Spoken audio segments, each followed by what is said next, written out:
الحمد لله نحمده ونستعينه ونستغفره ونؤمن به ونتوكل عليه ونعوذ بالله من شرور أنفسنا ومن سيئات أعمالنا من يهده الله فلا مضل له ومن يضلله فلا هادي له ونشهد أن لا إله إلا الله ونشهد أن سيدنا ومولانا وملجأنا ومأوانا وشفيعنا محمدا عبده ورسوله أما بعد فأعوذ بالله من الشيطان الرجيم بسم الله الرحمن الرحيم يا أيها الذين آمنوا إذا قمتم إلى الصلاة فاغسلوا وجوهكم وأيديكم إلى المرافق وامسحوا برؤوسكم وأرجلكم إلى الكعبين آمنت بالله صدق الله مولانا العظيم وبلغنا رسوله النبي الكريم الأمين إن الله وملائكته يصلون على النبي يا أيها الذين آمنوا صلوا عليه وسلموا تسليما اللهم صل على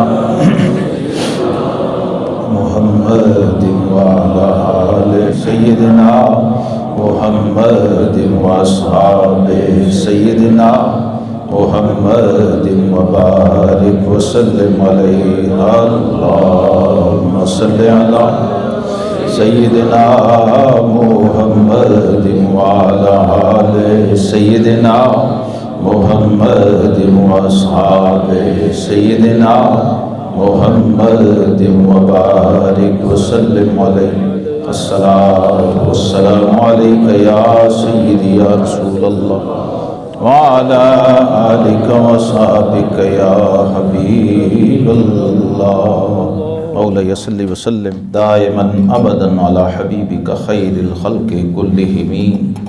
محترم حاضرین گرامی، آج کے جمعۃ المبارک میں انشاءاللہ اسلام کا جو نظام طہارت ہے اس پر انشاءاللہ ہم گفتگو کریں گے، اور خاص طور پہ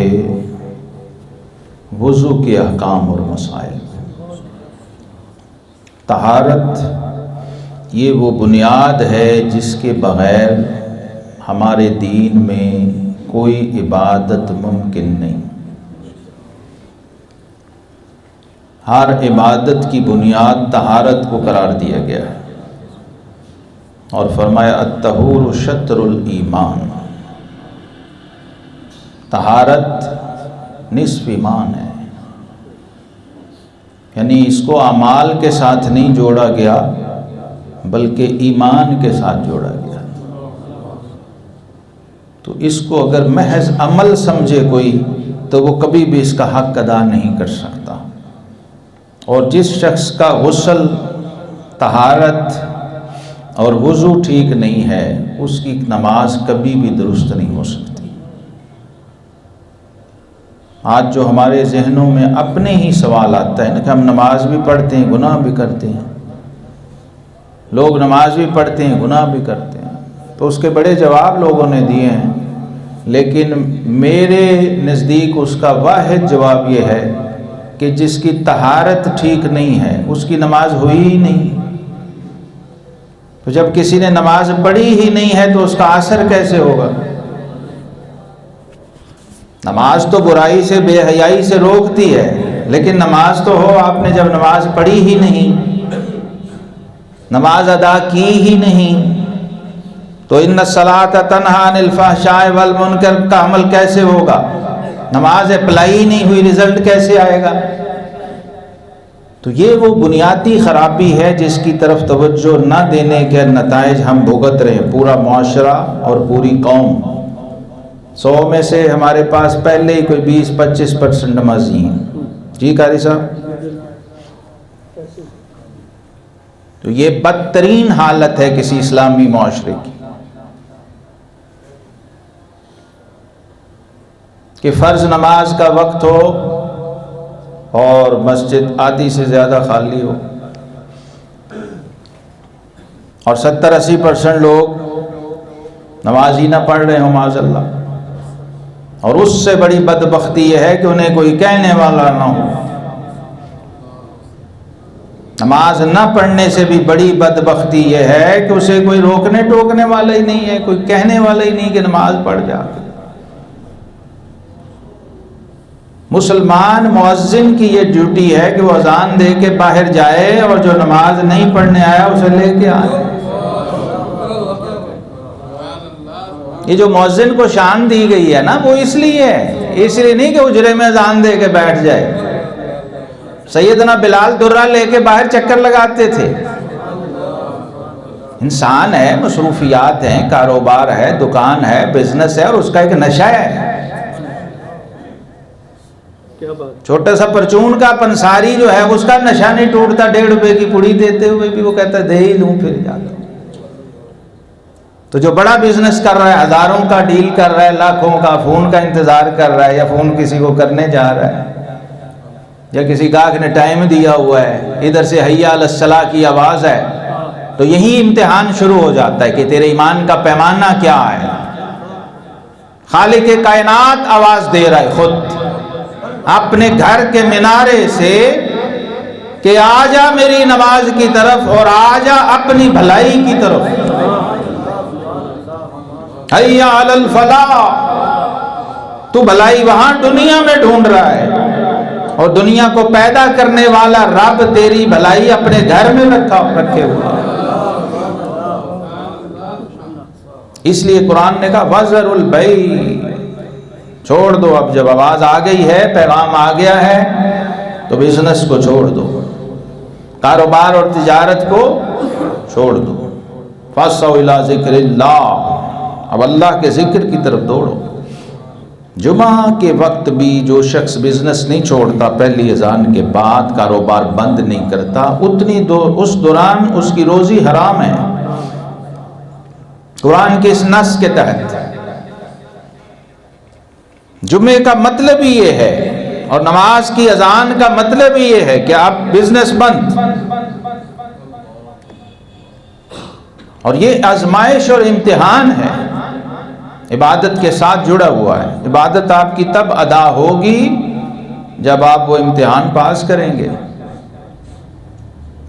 پہلا امتحان یہ تھا وہاں سے ادھر آنا، اور دوسرا تھا اس کو صحیح ادا کرنا. تو جو ادھر سے صحیح آیا ہی نہیں، خوشی سے آیا ہی نہیں، ذوق سے آیا ہی نہیں، شوق سے آیا ہی نہیں، وہ عبادت کیا کرے گا بیچارہ؟ حضرت مخدوم جہانیہ جہاں گشت، یہ سید بخاریوں کے جد پاکستان میں، اچ شریف، اپنے وقت کے عظیم محدث، مفسر اور فقیہ، وہ فرماتے ہیں کہ نماز 2 چیزوں کا نام ہے، ایک ہے فصل اور دوسرا ہے وصل. فصل کا مطلب ہے کٹنا، اور وصل کا مطلب ہے جڑنا. جو ادھر سے کٹا ہی نہیں ہے بیچارہ، وہ ادھر جڑے گا کیا؟ تو کہتے ہیں وضو جو ہے یہ فصل ہے، یہ بندے کو کاٹتا ہے ادھر سے،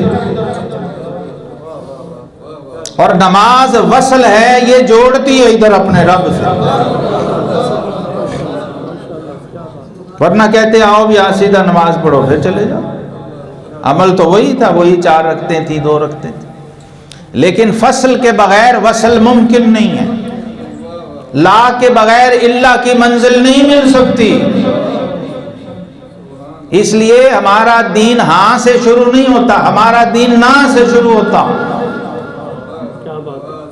لا سے کلمہ شروع ہوا نا، جب اللہ کے سوا کسی کو تو نے نہ کہی نہیں، تو اللہ کی بارگاہ میں ہاں ہوگی. ادھر سے تو نے کسی کو رد کیا ہی نہیں، تو تیرا رب تجھے قبول کرے گا کیسے؟ جب اس کے سوا ما سوا اللہ سے تو کٹا ہی نہیں ہے، تو اللہ سے جڑے گا کیسے؟ یہ لا الہ الا اللہ ہی کافی ہے اگر کسی کو سمجھ آ جائے. کل دین، کل تبلیغ، کل علم، کل معرفت اور حقیقت سب اس کلمے میں ہے. لیکن افسوس یہ ہے کہ زبان سے کہہ بھی دیا لا الہ تو کیا حاصل، دل و نگاہ مسلمان نہیں تو کچھ بھی نہیں۔ چگویم من مسلمانم بلرزم، اقبال کہتے ہیں میں لرز جاتا ہوں جب میں کہتا ہوں کہ میں مسلمان ہوں، کہ دانم مشکلات لا الہ را، کیونکہ میں لا الہ کی مشکلوں کو جانتا ہوں، لا الہ کے معنی اور مفہوم سے واقف ہوں۔ تو یہ وضو جو ہے یہ بنیاد ہے۔ اس لیے قرآن پاک کی سورہ مائدہ کی آیت نمبر 6 کا جو جز میں نے پڑھا ہے، قرآن پاک میں نماز کے فرائض بیان نہیں ہوئے، اس کو دھیان سے اس بات کو سمجھیں۔ نماز کا فرض ہونا بیان ہوا ہے، نماز میں کیا کیا فرض ہے یہ قرآن میں نہیں ہے، لیکن وضو کے چاروں فرض اللہ نے ایک ایک کر کے قرآن میں بیان کیا، اور ساتھ تیمم کو بھی بیان کیا ہے جو اس کا الٹرنیٹ ہے، اس کا جو متبادل ہے وہ بھی تفصیل اور ڈیٹیل سے نص کی شکل میں بیان کر دیا قرآن پاک۔ اور یہ بڑی طویل آیہ کریمہ ہے، میں نے اس کا آدھا حصہ بھی نہیں پڑھا، اور شروع ہوتی ہے اے ایمان والو، اے بولو ایمان والو، بولا کرو، ہاں جب رب پوچھے تو بول پڑا، ہاں اسی لیے پھر جواب نہیں نہ آتا ادھر سے، وہ کہتے ہیں انا عند ظن عبدی بھی، تو نہیں بولتا تو میں کیوں بولوں، تو بندہ ہو کے نہیں بولتا میں رب ہو کے بولوں، تو ایک کیڑا ہو کے نہیں بولتا میں کائنات کا خالق و مالک ہو کے بولوں، تو ایک نطفہ ناچیز ہے اور میں خالق کے کائنات ہوں، تو رسپونڈ نہیں ہے۔ اللہ کا قانون یاد رکھیں، اللہ فرماتے ہیں انا عند ظن عبدی بی، میں بندے تیرے ساتھ ویسا ہی پیش آؤں گا جیسا تو مجھ سے گمان رکھے۔ کیا بات ہے، اب ہمارا گمان رب سے کیا ہے آپ سب جانتے ہیں، ہمارا رویہ اور سلوک اپنے رب سے کیا ہے آپ کو معلوم ہے۔ کتنی ہم تیاری کرتے ہیں رب کے گھر جانے کے لیے، نماز کے لیے کتنا اہتمام کرتے ہیں، کتنا ذوق و شوق ہوتا ہے، بس اسی حساب سے پھر آگے سے رسپانس آتا ہے۔ تو یا ایھا الذین آمنوا کہا، اے ایمان والو، کیونکہ نماز جب پڑھے گا ایمان والا پڑھے گا، نماز ایمان والا پڑھے گا، وضو ایمان والا کرے گا، تیمم ایمان والا کرے گا، اس لیے فرمایا ان اللہ یحب التوابین ویحب المتطہرین، اللہ توبہ کرنے والوں کو محبوب بنا لیتا ہے، اللہ پاکیزہ رہنے والوں کو، پاک اور مطہر لوگوں کو محبوب بنا لیتا ہے۔ تو اللہ کی دوستی، ولایت اور محبوبیت کا پہلا قدم طہارت ہے۔ جو گندگی میں 24 گھنٹے اٹا پڑا ہوا ہے کیا اللہ کا محبوب بنے گا؟ اللہ کی شان ہے واللہ جمیل یحب الجمال، اللہ خود حسین ہے اور حسن کو پسند کرتا ہے، اللہ خود حسن والا ہے، حسن کا خالق ہے اور خوبصورتی کو پسند کرتا ہے۔ خوبصورتی کے ساتھ آپ آ کے دیکھیں کبھی، آپ کو خود ہی سمجھ آ جائے گی۔ اور اس کائنات میں رب نے جو سب سے خوبصورت جلوہ بنایا وہ اس کے محبوب کا والضحیٰ کا جلوہ ہے۔ یہ جو آیہ کریمہ ہے آج میں نے پڑھی، یہ بھی لنگر صدیق اکبر ہے۔ یہ جو امت کو تیمم ملا ہے نا، یہ ام المومنین سیدہ صدیقہ بنت صدیق رضی اللہ عنہا کا صدقہ ملا ہے۔ یہ آیت اتری ہی ان کی وجہ سے، اس کا شان نزول ہی ہے۔ اس لیے نعرہ صدیقیہ جب بھی لگاؤ گے اس کے پیچھے کوئی نہ کوئی لنگر ہوگا، یا ظاہری ہوگا یا باطنی ہوگا۔ افسوس یہ ہے کہ بیان نہیں ہوا، لوگوں نے تحقیق نہیں کی، کہ کیوں اللہ کے محبوب نے بڑے مجمع میں لوگوں سے کہا لوگوں میں نے سب کا بدلہ دے دیا لیکن یار غار کے احسانات کا بدلہ میں نہیں دے سکا؟ کیوں سنایا مجمع کو، پبلک کو، امت کو، اناؤنسمنٹس کی، اعلانات کیے، ریکارڈ بنایا تاکہ لوگ بھولیں نہ۔ جب وضو اور تیمم کے پیچھے بھی فیضان صدیقیت ہے تو آپ سوچیں باقی آگے کیا معاملہ ہوگا۔ تو طہارت جو ہے اس کو اختیار کریں، اس کو اپنائیں اور اس کو سیکھیں، اور یہ تب آتی ہے جب یہ بندے کے مزاج کا حصہ بن جائے۔ جس رب کی آپ عبادت کرتے ہیں نا، اس کی شان، اس کا مزاج، اس کا قاعدہ قانون کیا ہے؟ ان اللہ نظیف یحب النظافہ۔ یہ طہارت سے اوپر ایک چیز ہے، اس کو کہتے ہیں نفاست۔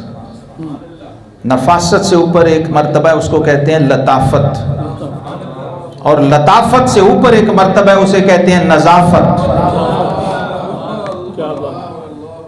یہ جب تک چاروں جمع نہ ہو جائیں بندہ رب کی بارگاہ کے لائق نہیں ٹھہرتا۔ اس میں ظاہر کی طہارت بھی ہے، اس میں باطن کی طہارت بھی ہے، اس میں سوچ اور خیال اور مزاج کی طہارت بھی ہے۔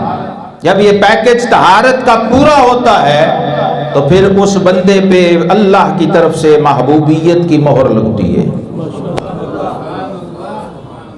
متطہرین اس لیے کہا ہے، متطہرین نہیں کہا، متطہرین۔ تو یہ میں چند اشارے ہی آج عرض کر سکتا ہوں، ہمارے پاس چونکہ وقت بڑا ہی محدود ہوتا ہے، تو آپ کے لیے یہ اشارات میں اس لیے پیش کر رہا ہوں تاکہ اس کی تفصیلات تک آپ خود پہنچیں، اس کو سیکھیں، اس کو جانیں اور اس کو خود پہ طاری کریں۔ اس کے بعد جب آپ نماز پڑھیں گے تو آپ کو خود بخود اندر سے آواز آئے گی کہ آج تم نے نماز پڑھی ہے۔ یہ نماز خود بندے سے گفتگو بھی کرتی ہے، وضو بھی کرتا ہے۔ وضو وہ عمل ہے کہ آقا کریم علیہ السلام نے فرمایا اگر میرا امتی صرف کامل وضو کر لے، صرف کامل وضو کر کے 2 رکعت نماز پڑھ لے تو فرمایا گناہ اس کے وجود سے اس طرح خارج ہو جاتے ہیں جیسے ناخنوں کے نیچے سے میل نکل جاتا ہے۔ صرف وضو درست ہو جائے، کامل ہو جائے، صحیح ہو جائے تو فرمایا ایمان والو جب نماز کے لیے کھڑے ہونا چاہو تو کیا کرو؟ اپنا منہ دھو اور کوہنیوں تک اپنے ہاتھ دھو اور سروں کا مسح کرو اور ٹخنوں تک پاؤں کو دھو لو، اور اگر تمہیں نہانے کی حاجت ہو، غسل واجب ہو جائے، یہ آگے غسل جنابت کا بیان ہے، وہ بھی قرآن نے بیان کیا، تو پھر یہاں پر کیا کہا؟ فَاتَّحَرُوا، یہ بھی مبالغے کے ساتھ آیا اور شدت کے ساتھ آیا، تو پھر مکمل پوری طہارت کر کے خوب ستھرے ہو جاؤ۔ اور اگر تم بیمار ہو یا سفر میں ہو یا تم میں سے کوئی قضائے حاجت سے آیا یا تم نے عورتوں سے صحبت کی اور ان صورتوں میں پانی نہ پایا تو فَتَيَمَّمُوا صَعِيدًا طَيِّبًا،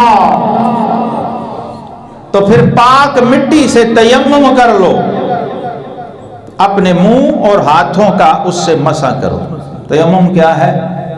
مٹی پہ ہاتھ مارو، دونوں چہرے پہ پھیر لو اور پھر مارو اور کونیوں تک۔ یہ جو 2 چیزیں ہیں حضرات محترم، وضو اور تیمم، یہ نہ پڑھنے سے آتا ہے نہ سننے سے آتا ہے، یہ پریکٹیکلی یا تو آپ کر کے کسی کو دکھائیں یا کوئی آپ کو کر کے دکھائے تو آتا ہے۔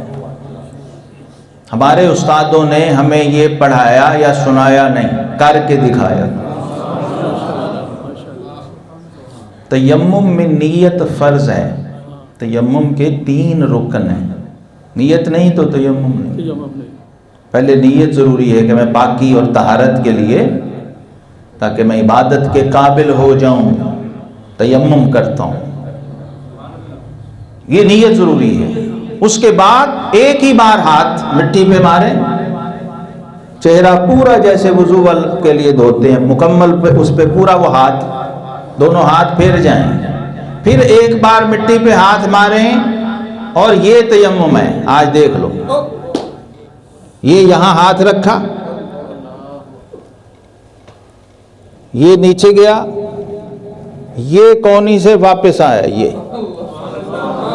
یہ ہے تیمم۔ یہ قیامت تک نہیں آئے گا جب تک دیکھو گے نہیں۔ فَتَيَمَّمُوا،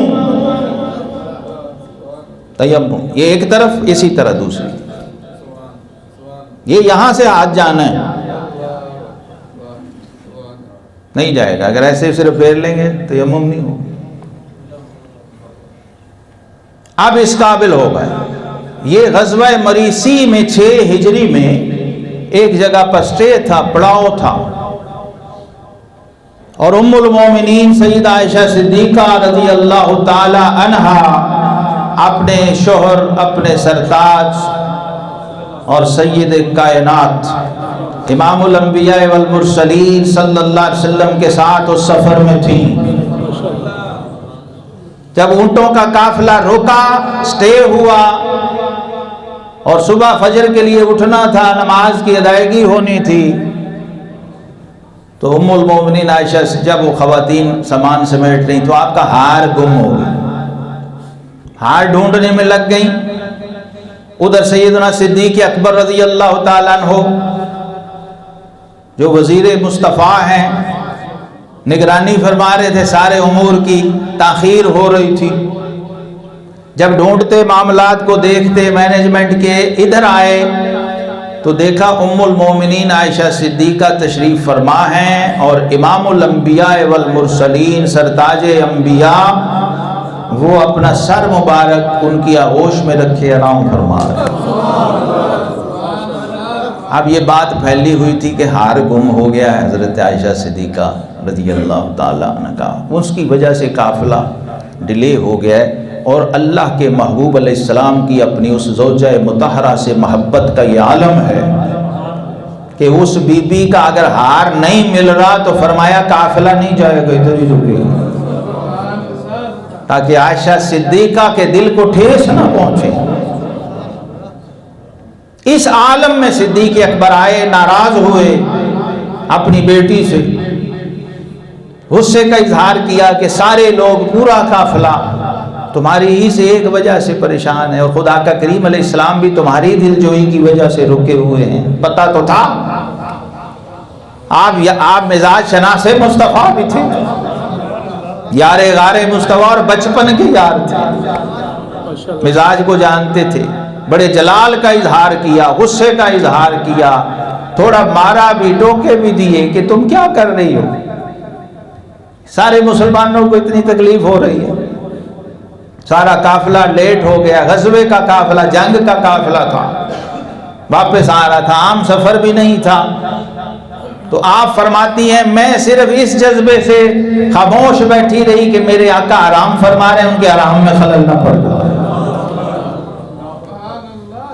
آپ غصہ فرما کے تشریف لے گئے۔ آقا کریم علیہ السلام اٹھے تو فجر کا وقت آخیر تھا، وضو کے لیے تشریف لے گئے، پانی اویلیبل نہیں، نہ قافلے میں پانی، نہ وہاں ارد گرد کوئی چشمہ اور کنواں۔ تو آقا کریم علیہ السلام کی اس سے بڑی پریشانی کوئی ہو نہیں سکتی تھی کہ نماز کے لیے وضو ہی میسر نہیں۔ تو ام المومنین عائشہ صدیقہ رضی اللہ تعالیٰ عنہ شدید فکر مند تھیں کہ پہلے میرے ہار کی وجہ سے تاخیر ہوئی ہے، اب وقت کی نماز جا رہی ہے اور پانی نہیں ہے۔ تو رب کائنات نے قرآن کی سورہ مائدہ کی آیت نمبر 6 نازل فرمائی اسی وقت کہ اے حبیب کیا ہوا اگر پانی نہیں ہے تو آپ اس پاک مٹی پہ دونوں ہاتھ ماریں اور تیمم فرما لیں اور سارے نماز پڑھیں، سب کی نماز ہو جائے۔ یہ وہ فیض تھا جو صدیق اکبر کی بیٹی کے صدقے امت کو آج تک اور قیامت تک ملتا رہے۔ امت کا کوئی نمازی کہیں بھی ہو، اور شروع کہاں سے ہو رہا ہے؟ خود ذات رسالت مآب صلی اللہ علیہ وسلم، کیونکہ جب تک آپ کی سنت کی مہر لگے گی نہیں وہ عبادت بنے گی نہیں۔ تیمم کا افتتاح و ابتدا رب کریم نے اپنے محبوب کریم علیہ السلام کی ذات پاک سے فرمایا ہے، جو پیدا ہوتے ہی پاک آئے ہیں اس کائنات میں، جو خود سید المتطہرین ہیں اور قائد غر المحجلین ہیں۔ فرمائے لوگوں میں قیامت کے دن اپنی امت کو، صحابہ نے کہا نا حضور اتنی امتیں ہوں گی اور اتنے بھیڑ و مجمع ہوں گے، کیا پتا کون کس میں گھلا ملا مکس ہے، تو ہمیں آپ کیسے پہچانیں گے؟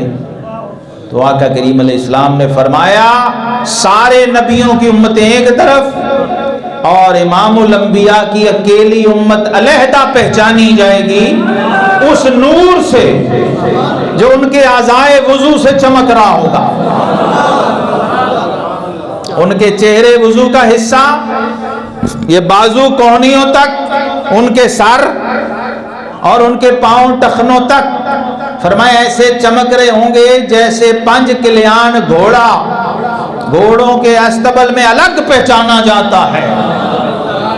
اس کے ماتھے پہ سفیدی ہوتی ہے، چہرے پہ سفیدی ہوتی ہے، اگلے پیروں پہ بھی سفیدی اور پچھلے پیروں پہ بھی ٹخنوں تک سفیدی ہوتی ہے۔ فرمایا یہ نشانی ہوگی میرے ہر امتی کی۔ تو آپ سوچئے جس بد نصیب نے وضو کیا ہی نہیں وہ کیا شخص ہے؟ وہ اس فیضان سے محروم ہے جو واحد نشانی ہے حشر کے میدان میں امت مصطفیٰ صلی اللہ علیہ وسلم۔ حضور علیہ السلام کے امتی ہونے کی کوالیفیکیشن یہ ہے کہ آپ کو وضو آتا ہو، آپ کو طہارت آتی ہو۔ اب جب وضو آ گیا، اس کے احکام آ گئے اور پانی میسر نہیں تو تیمم آ گیا، تو صحابہ کرام خوشی سے کھل گئے کہ اب تو ٹائم کی بھی بچت ہو گئی، وضو میں بھی ٹائم لگتا ہے۔ اگر وقت بالکل آخر میں ہو اور چند منٹ بھی رہ گئے ہو نماز کے وقت میں تو آپ آدھے منٹ میں تیمم کریں اور اگلے 2 منٹ میں اپنے 2 فرض پڑھیں، آپ کی نماز ہو گئی۔ اب جب یہ کیفیت صحابہ نے نماز پڑھ لی تو بخاری میں ہے اسید بن حضیر رضی اللہ عنہ آئے اور ام المومنین کی بارگاہ میں، پہلے سارے اندر سے پریشان تھے کہ بی بی نے لیٹ کرا دیا ہے، تو آ کے کہنے لگے اے آل ابو بکر، اے صدیق اکبر کے گھر والوں، اللہ تمہیں برکت دے کہ اللہ نے لوگوں کے لیے تم میں برکت رکھ دی ہے اور تمہیں امت کے لیے نفع بخش بنا دیا ہے۔